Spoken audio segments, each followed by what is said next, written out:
We talk about the truth. We talk about the promotion of our country, Nigeria.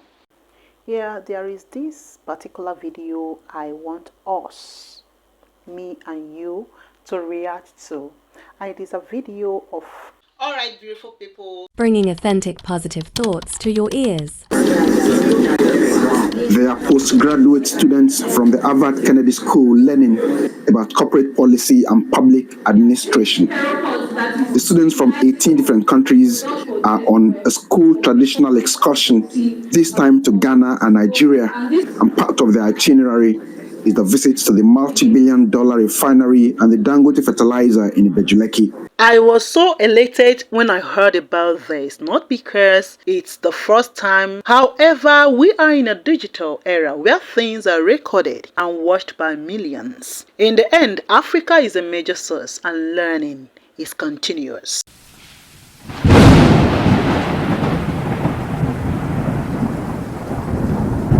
What is the big deal? Of course, it is not much of a big deal, sort of. However, it is imperative to note that Harvard University is widely known or is regarded as an A-list university, okay, and one of the best universities globally because of their history and tradition, because of their selectivity, which is less than 5% during admission. Hence, the school isn't for every jackal and hyena. They admit some of the most talented, self-driven and self-motivated students. They have a world-class leading research institution with rich innovations, and their academic excellence is renowned. They employ the services of the world's most distinguished professors and professionals in their various academic and technical fields, including distinguished scholars. They have influential network of alumni with connections in higher places.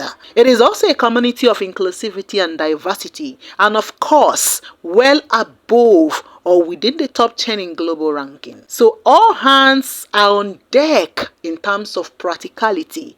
And of course, I will always tell people it is one of the effective ways to learn. And any practical experience learned, especially on the field, leaves a long-lasting imprint and goes a long way in the formative part of the individual. They are postgraduate students from the Harvard Kennedy School learning about corporate policy and public administration. The students from 18 different countries are on a school traditional excursion, this time to Ghana and Nigeria, and part of their itinerary is the visit to the multi-billion-dollar refinery and the Dangote fertilizer in Ibejuleki. Finished product gasoline, that's the PMS, premium motor spirit, we have to check for the octane rating, which is the combustion property. The president of Dangote Group, Aliko Dangote, is on hand to receive the students and take them through the different sections of the world's largest single-train refinery, emphasizing the importance of being driven by ambition and resilience, the spirit behind the success recorded by the Dangote Group in building the conglomerates. Everything is done from here. You know, the blending, the mixture, you know, where you drag from where to where, you know, so everything is here and you can treat things from here. So it's highly automated. Although their trip has taken them to different places in Ghana and now Nigeria, the scholars' visit to the Dangote facility presents them with a different experience. It's like an open practical business class, they say. All right, brothers and sisters, these students represented 18 different nationalities, which is a big deal if you asked me, because imagine out of 300 students from, say, India or China or America or, say, Portugal, and only one person was chosen to represent the country within Harvard.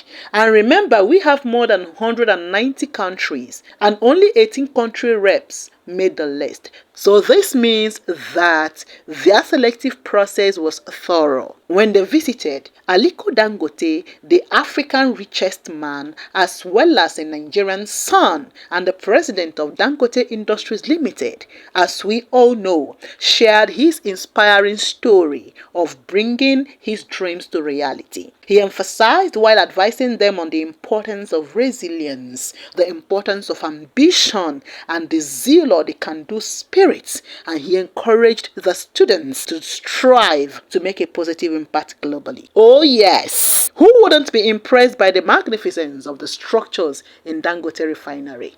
It's been absolutely phenomenal. Like, we came here hoping to learn about what Alhaji Dangote is doing with the energy resource, but we saw firsthand what happens when resource meets with ambition, with courage, and with absolute brilliance, and we're totally blown away. One of the, I think the most interesting things that Mr. Dangote said was that, you know, this is it's a project for his company, but it's also a project for Nigeria. It's really about sort of increasing Nigeria's self-reliance in energy, and it has a lot of sort of downstream effects that are incredibly beneficial to Nigeria as a country. And so, you know, how the private sector can help achieve sort of national goals. Dangote Refinery is the world's largest single train refinery. So of course the students were deeply impressed and they praised Dangote's business spirit, and this was a valuable experience for them. It also taught them the Nigerian spirit of resilience, drive, and entrepreneurial lifestyle. Dangote's inspiration was driven by Nigeria's overwhelming dependence on imported petroleum products,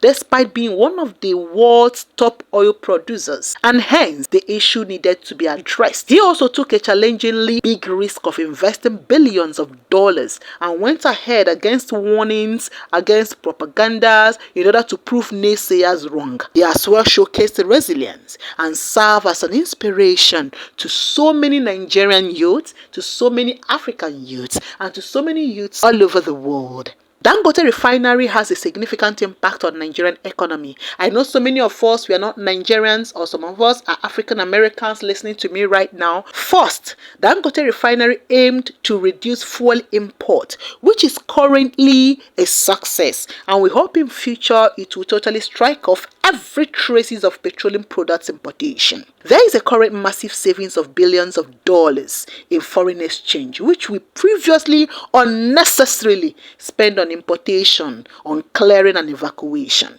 The refinery created thousands of jobs for Nigerians and foreigners, and also the refinery generates significant foreign exchange earnings, and its tax yield a very significant cushion in our economy. The sweetest is that it engineered the awakening of the dead and the undead local refineries in Nigeria, and further created imbalance on the revenue. Also, the effect of fuel subsidy will soon be cushioned because it reduces fuel subsidies from the side of the government and also eases pressure on the public. We know what fuel subsidy is. It is a situation, for example, in Nigeria, whereby the Nigerian government will reduce the price of fuel way below the international market price. However, they will cushion the effects by paying from the purse of governments on behalf of the citizens. That's how it's always been. However, currently it's been partially removed, and that is why we are bearing the brunt. And we hope that in future, with the full capacity of the Dangote Refinery and the awakening of so many refineries in this nation, PMS price and other petroleum product price will definitely or drastically be reduced. Thereby, the effects or the pressure on the public will be reduced. Alright guys, this is impressive, and while going through the comment section, I realized that some had mixed feelings about their visitation. Students from Nigeria, especially from primary through secondary and universities, do go on excursions to different places, including outside Nigeria. In the universities, we travel to various locations to learn, especially visiting companies, tourist sites, manufacturing sites for open practicals. And yes, if universities colleges or departments in Nigeria should apply to visit Dangote's refineries. Why not? Why won't they accept? Dangote's cement plant had hosted so many students from various citadels in Nigeria. Some students from nutrition and dietetics, as well as FST students from various universities, had also visited manufacturing companies, either via excursion or industrial training. And I believe that gradually, with the appropriate application and approval, Nigerian students will also go there to learn in terms of the refineries and other things. I want to use this opportunity to advise my darling Nigerian students, both undergraduates and postgraduate students, to also make good use of their time to visit various manufacturing companies in Nigeria, like Ibeto Factory, IV, and that is Enosin Motors, Dangote, some clothing companies like factories, shoe factories, etc. Go for hands-on industrial training, because whatever you learn there will go a very long way in shaping your career.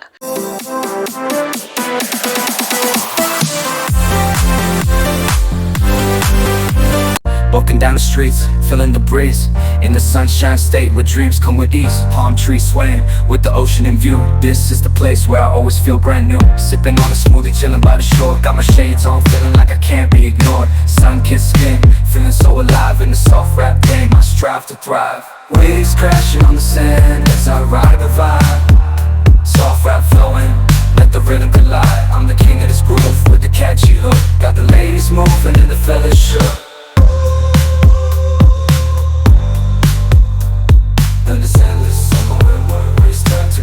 Down the boulevard with the top down low, music blasting loud, feeling the flow. Neon lights flicker in the night's embrace, lost in the moment in this rhythmic chase. Catching glances from strangers as I pass them by, in the city of dreams where stars light up the sky. Every step, every verse takes me closer to the soft rap world where I spread my wings and fly.